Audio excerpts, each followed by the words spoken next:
Rundingan yang sedang berlangsung antara Petronas dan Petros bukan sekadar perbincangan teknikal mengenai pengurusan sumber minyak dan gas sahaja. Ia menyentuh perkara yang jauh lebih besar di mana melibatkan hubungan antara kerajaan persekutuan dan negeri, masa depan ekonomi tenaga negara serta kedaulatan wilayah. Dengan Sarawak kini melangkah ke hadapan menjadikan Petros sebagai agregator gas tunggal, timbul persoalan tentang bagaimana kedudukan Petronas, kontrak yang sedia ada dan kesan terhadap pelaburan serta keselamatan negara. Apa yang lebih membimbangkan dalam situasi geopolitik serantau yang semakin tegang, sebarang kesilapan dalam rundingan ini boleh membuka ruang kepada pengaruh asing dan ini berisiko menjejaskan hak negara ke atas sumber asli ini. Jadi dalam video kali ini, kita akan melihat apa sebenarnya yang berlaku dalam rundingan ini dan kenapa ia penting kepada negara. Teruskan menonton. Dalam sesi Parlimen pada 17 Februari 2025, Perdana Menteri Datuk Seri Anwar Ibrahim menjelaskan bahawa rundingan antara Kerajaan Persekutuan dan Kerajaan Sarawak berkaitan industri minyak dan gas sedang berjalan dengan telus berdasarkan prinsip komersial. Beliau menegaskan bahawa perjanjian yang sedang dirangka ini akan membawa manfaat bersama kepada semua pihak.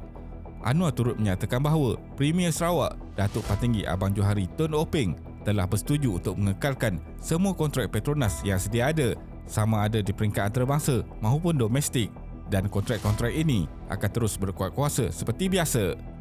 Menurut bekas penganalisis Malaysia Petroleum Resources Corporation, Jamil Ghani, rundingan antara kedua-dua pihak masih berada pada peringkat perincian. Namun begitu, Putrajaya telah menetapkan beberapa syarat penting yang tidak boleh dikompromi. Walaupun Perdana Menteri telah memberikan jaminan di Parlimen, status sebenar kontrak-kontrak sedia ada masih menimbulkan persoalan hanya selepas sehari kenyataan ini dibuat. Pada 18 Februari 2025, Premier Sarawak menegaskan bahawa semua kontrak sedia ada Petronas kekal sah dan tidak akan terjejas selari dengan jaminan yang diberikan oleh Putrajaya. Tetapi beliau menekankan satu syarat penting, iaitu kontrak-kontrak tersebut tidak boleh menjejaskan peranan Petros sebagai satu-satunya agregator gas di Sarawak dan mesti selari dengan Ordinan Pengagihan Gas 2016 OGD 2016. Tambah Jamil Ghani lagi, syarat baru yang ditetapkan oleh Kerajaan Negeri Sarawak ini dilihat sebagai satu perubahan besar daripada pendirian mereka sebelum ini. Perubahan ini dijangka memberi kesan yang ketara kepada Petronas. Ini kerana Petronas sudah pun terikat dengan pelbagai kontrak di peringkat domestik dan antarabangsa. Sebarang perubahan yang berlaku berkemungkinan besar akan mencetuskan cabaran baru kepada operasi dan kedudukan kewangan syarikat. Negara-negara seperti Jepun, Korea Selatan dan Taiwan biasanya menandatangani kontrak pembelian gas jangka panjang antara 20 hingga 40 tahun. Kontrak-kontrak ini melibatkan pelbagai aspek teknikal termasuk harga akhir yang ditentukan berdasarkan anggaran jumlah gas yang boleh dibekalkan serta margin keuntungan. Disebabkan itu, sebarang bayaran tambahan kepada pihak ketiga seperti orang tengah akan menyebabkan peningkatan kos di mana ia sebenarnya boleh menjejaskan struktur asal kontrak. Jadi, ini mungkin memerlukan rundingan semula atau perubahan dalam perancangan operasi strategik syarikat pembekal termasuk Petronas. Sebagai langkah ke arah penyelesaian, Perdana Menteri turut memberikan jaminan bahawa Petronas akan meningkatkan bekalan gas kepada Sarawak daripada 450 juta kaki padu sehari ketika ini kepada 1.2 bilion kaki padu sehari sebagai sokongan kepada pelaksanaan Hala 7 Gas Sarawak 2030. Oleh itu, Petronas mungkin terpaksa membeli gas dari pasaran luar walaupun pada harga yang lebih tinggi untuk memenuhi komitmen baru ini dengan tujuan tidak mahu menjejaskan kontrak-kontrak sedia ada. Sebenarnya, langkah ini berpotensi memberi impak kepada unjuran kewangan serta margin keuntungan Petronas dalam jangka masa panjang. Di sebalik ketegangan berkaitan isu pembahagian hasil dan pengurusan sumber tenaga, penganalisis dari University of Tasmania, James Chin, berpandangan bahawa rundingan yang memberi manfaat bersama antara Petronas dan Petros berpotensi dapat mengukuhkan hubungan antara Kerajaan Persekutuan dan Kerajaan Negeri. Menurut beliau, keputusan Perdana Menteri untuk mengiktiraf Petros sebagai agregator gas tunggal di Sarawak bermula 1 Mac 2025 telah memberikan impak positif terhadap imej Kerajaan Persekutuan di mata pimpinan Gabungan Parti Sarawak, GPS. Ini kerana Sarawak sebelum ini tidak berjaya membawa isu ini ke meja rundingan sewaktu pentadbiran Tun Dr. Mahathir Mohamad. Walaupun rundingan kali ini dianggap kompleks dan penuh cabaran, ia amat bermakna sekiranya dapat diselesaikan dengan baik. Ini memandangkan isu berkaitan minyak dan gas kebiasaannya melibatkan perkara teknikal yang memerlukan kefahaman serta persetujuan mendalam antara pelbagai pihak. Setakat ini, Kerajaan Persekutuan dan Kerajaan Negeri Sarawak telah memuktamadkan rundingan awal pada tahun ini dan berjaya mencapai kesepakatan di peringkat tertinggi kepimpinan negara. Matlamatnya adalah untuk memastikan Petronas dan Petros dapat beroperasi secara selaras dan saling melengkapi pada masa hadapan. Sementara itu, Jamil Ghani berpendapat bahawa penetapan butiran komersial dalam kerangka yang jelas oleh Putrajaya mampu meningkatkan keyakinan pelabur terhadap sektor minyak dan gas negara. Langkah ini juga diyakini dapat menjamin kestabilan operasi serta pematuhan undang-undang di samping memastikan Petronas dan Petros memainkan peranan yang tersusun dan saling melengkapi dalam landscape industri tenaga negara. Dengan peranan yang telah diperjelaskan, risiko berlakunya konflik dapat diminimumkan dan ini sekaligus dapat mengelakkan gangguan kepada operasi industri serta melindungi pelaburan jangka panjang. Dalam masa yang sama, hasil rundingan yang berkesan dapat membantu meminimumkan sebarang risiko terhadap keuntungan Petronas. Selain itu, ia juga berpotensi untuk memperkukuhkan sektor keselamatan tenaga negara serta mempertingkatkan daya saing industri minyak dan gas secara keseluruhan. Berbeza dengan industri elektrik dan elektronik (E&E) di Malaysia yang banyak bergantung kepada pelaburan langsung (FDI) yang mencecah puluhan bilion ringgit setiap tahun, industri minyak dan gas pula tidak menunjukkan corak yang sama. Oleh itu, kestabilan dalam industri ini amat penting untuk menjamin pertumbuhannya.